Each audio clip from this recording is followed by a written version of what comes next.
নিশ্চয় আমি আল্লাহ। মুসা আলাইহিস সালামকে প্রথম যে প্রত্যাদেশ রেভেলেশন দিয়েছিলেন মুকাদ্দাসে তুয়ার পাশে, তুর পাহাড়ের পাদদেশে, ওখানে প্রথম মুসা আলাইহিস সালাম আল্লাহর সাউন্ড তখন তিনি শুনেছিলেন। এবং আল্লাহর সাউন্ডটাও আমাদের সাউন্ডের মতো নয়।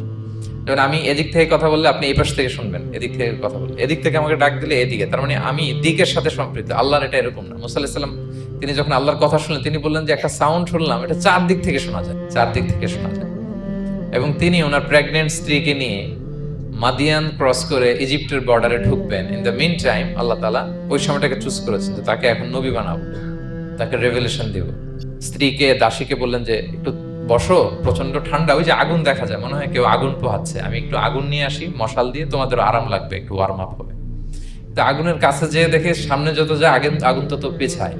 এবং আগুনটা সাধারণ আগুন না, একটা গাছ থেকে আগুন বেরোচ্ছে, কিন্তু ওই গাছের পাতা জ্বলে না, ডাল জ্বলে না, কিছুই হয় না। আসলে এটা আগুন না, এটা আল্লাহর নূর। আল্লাহর নূর সেখানে ফোকাস দেওয়া হয়েছে। এবং আল্লাহর নূরও আমাদের নূরের মতো না। নূর মানে লাইট। নূর মানে কি? লাইট। সো এই যে আমরা যে লাইট দেখি, এই লাইটের মতো না। কারণ আল্লাহর এই নূরের কাবার দেয়া হচ্ছে আবার নূরের পর্দা দিয়ে। পর্দা দেয়া হয় সাধারণত আলোকে আটকানোর জন্য, কিন্তু আল্লাহর যে পর্দা, হিজাবের কথা বলা হয়েছে, ওই পর্দাটাও আলোর পর্দা। আমাদের সাথে মিলালে হবে? আমরা ঘরে পর্দা টাঙাই কি থামাতে বলেন তো?